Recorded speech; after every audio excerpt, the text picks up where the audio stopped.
Barbara S. Cochran is a news executive who served for 12 years as president of Radio Television Digital News Association. Barbara is the recipient of multiple awards for her work in media. Prior to her work there, Barbara served as the vice president for news for NPR, an executive producer for NBC's Meet the Press, and as vice president and Washington bureau chief for CBS News. So if everything is okay on Zoom, we can hopefully momentarily, yes, there's Barbara. Hello, shall I just take it away? Yeah, Barbara, take it away. Okay, well, good afternoon, and thank you for the introduction. Greetings from a warm Washington, D.C., beautiful spring afternoon, and I'm just sorry I couldn't be with you in Austin. And from what I've been able to listen to of the conference, it sounds like you've had a wonderful discussion.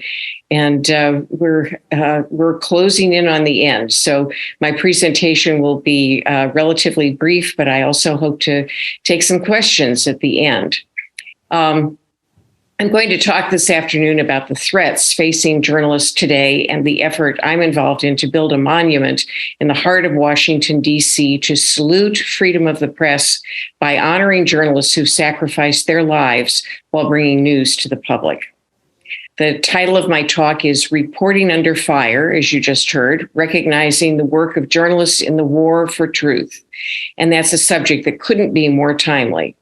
Just in the past 2 weeks, we've seen powerful examples of how dangerous the practice of journalism can be for those who are determined to witness, investigate, and report from the front lines of conflict.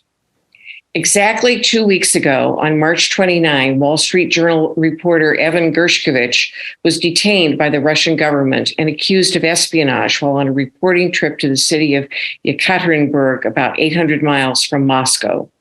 He is being held in the notorious Lefortovo prison, where Russia's Federal Security Service puts prisoners awaiting trial. Russian authorities have not disclosed the specifics of the charges against him. The Wall Street Journal has vehemently denied the espionage accusation and said Gershkovich was just doing his job, reporting on Russia. The Journal has gone to great lengths to keep the story on front pages, including asking its own reporters to post on social media. What makes the case even more alarming is that Gershkovich is not a neophyte who stumbled into trouble. He's a savvy, knowledgeable reporter who has worked as a journalist in Moscow for about 4 years. The son of parents who emigrated from Russia to the U.S., he is fluent in the language. A journalist friend who has known Gershkovich since college wrote, he moved to Russia to chase his journalism dream, but also because he believed it was important to capture life on the ground, to help Americans understand Russian culture and politics as intimately as he did. He wanted to write about the disappearing languages of Russia and its indigenous cultures, about Russian landfill closures and environmental degradation, about the arrests of journalists and dissidents who dared to speak out against the regime. Now he is experiencing the same privations as those he wrote about. The U.S. government has rallied to his side with strong statements of support from President Biden, Secretary of State Antony Blinken, and a rare joint statement from the Democratic and Republican leaders of the Senate. On Monday, the State Department designated him as being wrongfully detained, which moves his case to the Office of the Special Presidential Envoy for Hostage Affairs. The State Department spokesman said journalism is not a crime. We call for the Russian Federation to immediately release Mr. Gershkovich. International condemnation of Russia's actions has been strong. Italian newspapers published an open letter of appeal to the Russian ambassador to Italy. The president of the World Bank called the arrest a brazen act that violates freedom of the press. Up until Gershkovich's arrest, journalists thought that Vladimir Putin would only go after Russian reporters serving a Russian audience. But this arrest sends a chilling and deeply disturbing message to other international reporters. Previously, when Russia launched its war on Ukraine, Western journalists left the country, but most major news organizations had returned until now. The New York Times, for example, pulled its correspondent out of Moscow after Gershkovich's arrest. Gershkovich has met with his lawyers once and is reportedly cheered by the outpouring of support, but he is largely isolated and, in fact, has not been able to see embassy officials.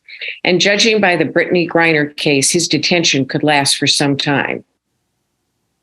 So while this very current case was sparking global outrage, other news organizations were remembering losses from the past.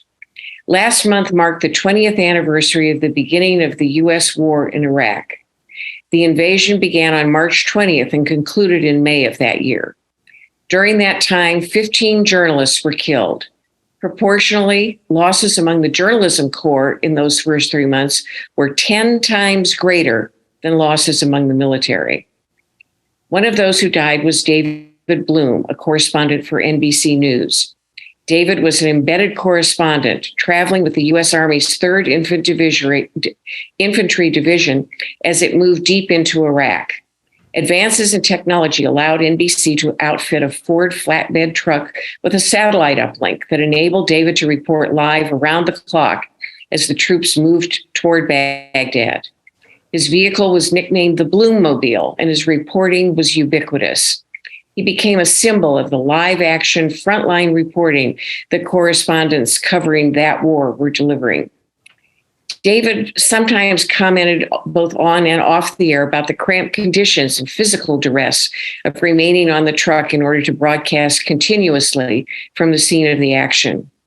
But after all, that's what reporters do, isn't it? They witness momentous events and convey them to the public. Unbeknownst to David, though, he was developing a deep vein thrombosis brought on by the cramped conditions, heat, and lack of sleep. The blood clot traveled from his leg to his lungs and caused a pulmonary embolism that cost him his life. He was just 6 weeks short of his 40th birthday. 20 years later, reporters are now covering another war and losing their lives. In Ukraine, many of the reporters are citizens of the country that has become a battleground. In addition to overcoming the difficulties of getting news out in a country beset by bombings and shellings and power outages, reporters are losing their lives. The Committee to Protect Journalists says at least 15 reporters and media workers have died there since Russia invaded last year. War zones aren't the only places where journalists risk their lives to report the news. In countries with repressive regimes or unchecked corruption, journalists face harassment, imprisonment, injury, and even death. Other than Ukraine, Mexico is considered the most dangerous place in the world to be a journalist these days. Last year, 13 journalists were killed in Mexico, and CPJ has documented 9 killings a year for each of the previous 6 years. There's no war there, but authorities look the other way and criminals continue murdering journalists with impunity. As for authoritarian rulers who want to stifle any criticism or exposure of corruption, consider the case of Jamal Khashoggi. Khashoggi is the Washington Post columnist who was lured to Turkey to the consulate of his native Saudi Arabia, where he was murdered and his body dismembered. Although the U.S. government has said the order to kill Khashoggi came from Crown Prince Mohammed bin Salman, he hasn't been punished. Instead, 11 Saudis were tried, with 3 being acquitted, 3 given prison sentences, and the 5 lowest level officials being sentenced to death. Some of you may have seen a film released in 2018 called A Private War. It tells the story of the life of Marie Colvin, a war correspondent for the Sunday Times of London. Already having lost an eye while covering conflict in Sri Lanka, she went to Syria to report what was really going on in a zone that Syrian President Bashar al-Assad had said was populated only by terrorists, which therefore justified his military assault. Colvin reported that in reality there were civilians, including children, cowering in fear during the relentless shelling campaign. Just hours after speaking this truth on Britain's ITV network, Colvin and a photographer were killed in an artillery assault. Several years after Colvin's death, a U.S. judge ruled that, quote, she was specifically targeted because of her profession for the purpose of silencing those reporting on the growing opposition movement in the country. The judge added, the murder of journalists acting in their professional capacity could have a chilling effect on reporting such events worldwide. Well, what about here in the United States? Targeted killings are rare, but they do occur. Just last year, an investigative reporter in Las Vegas named Jeff Gurman was stabbed to death outside his home. Gurman, who had reported on wrongdoing and corruption in Las Vegas for more than 40 years, had written some stories about a low-level county official whose employees accused him of bullying and improper behavior. The official was standing for re-election, but he lost his race in the primary. 5 days after Gurman's killing, police, armed with video and other evidence, arrested that official and charged him with murder. He's now awaiting trial. Just as it was local reporting on local issues, just as it was a local reporter covering local issues who was killed in Las Vegas, the deadliest assault on journalists in American history took place in the local newsroom of one of the oldest newspapers in America. On June 28, 2018, a man who was angered about a story about himself from 7 years earlier entered the office of the Capital Gazette in Annapolis, Maryland. He was armed with a shotgun. After shooting his way in through the door, he fired around the newsroom, killing 5 people and wounding 2 others. His complaint was about a factual story that reported on a legal action taken against him. He had sued the newspaper for defamation and lost, and then began writing threatening messages to the paper. Rob Hyacin, Gerald Fishman, John McNamara, Wendy Winters, and Rebecca Smith were the editors, writers, and ad sales rep who lost their lives. None of them had anything to do with the original, truthful story that so enraged the gunman, but they were victims nonetheless, attacked in a local newsroom that had served the citizens of Annapolis since the 19th century. 1 year later, on June 28, 2019, former Congressman David Dreyer announced the formation of the Fallen Journalist Memorial Foundation. Dreyer was then the chairman of Tribune Publishing, which owned the Capital Gazette, and he feared that the Capital Gazette staffers would be forgotten. Using his longtime friendship with both Republicans and Democrats in Congress, he was able to get legislation introduced to build the first public monument in Washington to honor journalists who lost their lives in the line of duty. That legislation was passed unanimously by both houses and signed into law in December 2020. The Fallen Journalist Memorial Act establishes a twofold purpose for the memorial. It is intended to honor journalists who sacrificed their lives. At the same time, it will be a monument to America's commitment to freedom of the press. And that is a very, very important point. I've spoken for most of this talk about individual journalists who paid the ultimate price for their work. They were witnesses on the front lines of war, or they confronted the powerful over repression, corruption, and inequities. But increasingly, we are seeing journalists attacked, just as the Capital Gazette journalists were, not for their specific work, but because hostility toward journalists has been inflamed and weaponized. For example, local television news crews are regularly harassed and threatened when out on assignment. A TV reporter in Orlando, just 24 years old and working in his first job, was killed last month, and his photographer was critically injured while reporting from the scene of an earlier shooting. Calling journalists enemies of the people dehumanizes them and emboldens some to make physical attacks. But the online brutality is almost as bad. Many journalists, and especially women and journalists of color, endure threats and harassment that are simply reprehensible. That is why we believe that this memorial must have 3 goals. Yes, it will commemorate those who sacrificed their lives, but it must also educate the public and inspire current and future generations to value and revere freedom of the press. By locating the memorial by the National Mall, which is the most visited national park in the U.S., we will expose millions of visitors to the concept of the free press as a pillar of democracy. They will learn that the founding fathers valued freedom of the press so highly that they enshrined its place in the U.S. Constitution by naming it in the First Amendment. The memorial will serve as a beacon for international visitors who may be inspired to support and fight for an independent press when they return home. And for young people, it will underscore lessons in history and civics and perhaps prompt some to become journalists themselves. Washington is a city of monuments and memorials. They honor individuals or significant events.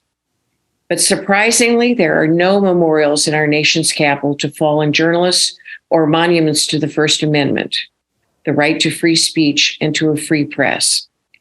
Sometime, in what I hope is the not too distant future, that will no longer be true. I hope that a memorial honoring journalists and celebrating freedom of the press will stand amidst the seats of government power as a reminder of the watchdog role journalists play that is so essential to self-governance. I also hope that many of you will visit that memorial and be inspired and thankful for the sacrifices made by journalists in the name of a free press. Thank you very much for listening, and I'm now happy to take questions if there are some.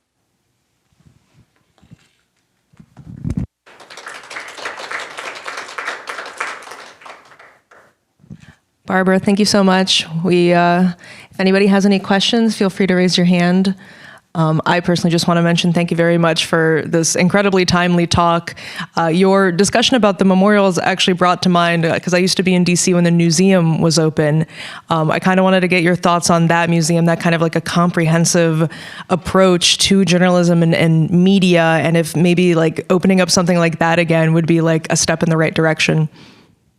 Yes, I was actually on the advisory of the museum from the beginning when it opened its first building in Roslyn, Virginia, and then through the project to build a new and much larger building on Pennsylvania Avenue. And I certainly was very sad to see the building closed, the museum closed. We have actually been working closely with the Freedom Forum, which is the parent organization that built the museum, and they're continuing and they're carrying on other kinds of programs. And they have been very helpful with their thoughts. Their president, Jan Newhart, is on our board of advisors. And so that's a working partnership that continues. One of the reasons I think that David Dreyer was inspired to propose a memorial, because in 2019, that was when the museum announced that it would be closing its doors by the end of the year. It did house a journalist memorial. It wasn't. It was within the museum, which the public had to buy a ticket in order to get in. So it wasn't a public memorial as this one will be. But because of that, he felt it was even more urgent to try to build a monument that would be available to all the public, and that would be really a statement from the United States of America about its support of freedom of the press at a time when freedom of the press is under attack here and elsewhere.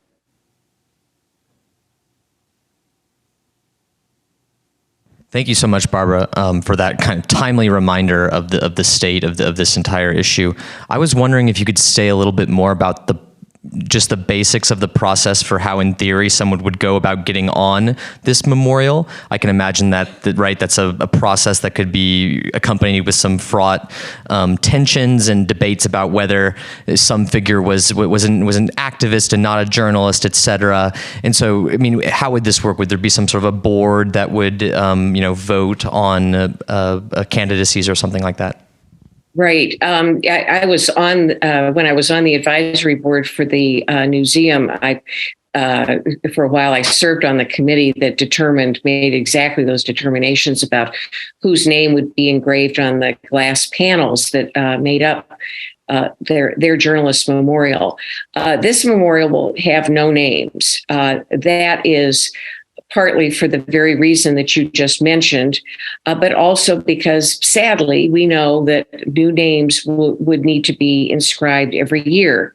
And the National Park Service has both artistic concerns.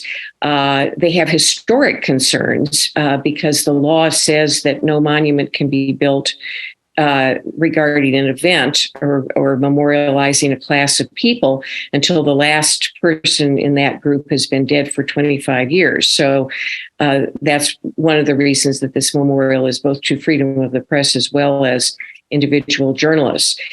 We will instead be using digital media to supplement what people will experience at the memorial, and we're working with the museum, with the Freedom Forum, to be able to access the archive that they created that goes back to the 19th century. And the very first person listed was Elisha Lovejoy, who was a publisher in Illinois, who he was an anti-slavery abolitionist publisher, and he was killed by a crowd of people who objected to his views. And so he was the first name that the museum listed in their archive. And we're hoping to have access to that. And we haven't determined yet how we will continue going forward. But we do envision, for example, having an annual ceremony at the site of the memorial, where we could honor those who've lost their lives in the previous year. And that will require the kind of committee and judgment that you're talking about. But that's great. Did we get any questions? No? If I could make just one more statement, you can find out more information about the legislative process. It's a very arduous process you have to go through to build a memorial on such hallowed ground. And I think they list 28 different steps that you have to go through. And I guess we're about midway through. We have been authorized to build in this area right adjacent to the mall, which is very significant. And we're now this spring going through the hearings that we need to go through to get the particular spot that we have in mind, which coincidentally, in view of the talk that preceded mine, is right across the street from the Voice of America, which has its own memorial wall inside the building that has the pictures and information about 21 of their journalists who lost their lives since they came into existence around the time of World War II.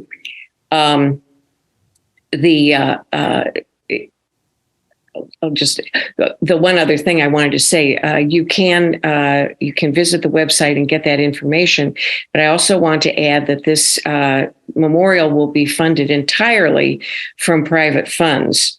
So we are going to be raising money. We've been raising money. We're going to be raising money toward the future. One of our goals is to create an endowment that would fund a continuing organization, because we think the educational mission will need to continuously be updated and refined. I mean, we hope to be creating lesson plans that teachers can use, and to be able to do programs that are relevant to things that are happening.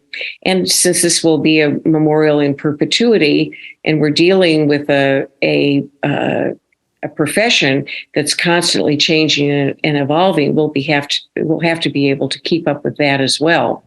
So if you are so moved, we would certainly appreciate any donations that you might want to make, and you can find the donate button on the website. Well, I think I'm not alone in noting that it's an absolutely fantastic idea, and particularly the idea you just mentioned of tying it into civics curriculum in the United States to really, add some meaning to this, particularly the next generation. So thank you so much, Barbara. Thank you. I just would mention we've been working with a PhD class at the Annenberg Center at the University of Pennsylvania, and on Monday, we're going to be observing a focus group of high school teachers who bring their students to Washington every year, and we'll find out what would attract them to come and visit this memorial with their students and what they would like to do. I also should say that the Annenberg Foundation was our first and principal funder, and they have been fantastic about supporting us from the time that David Dreyer came up with this idea all the way until today. All right, Barbara, we're going to give you one last round of applause and then let you go. Thank you so much for stopping by the conference today. Thank you.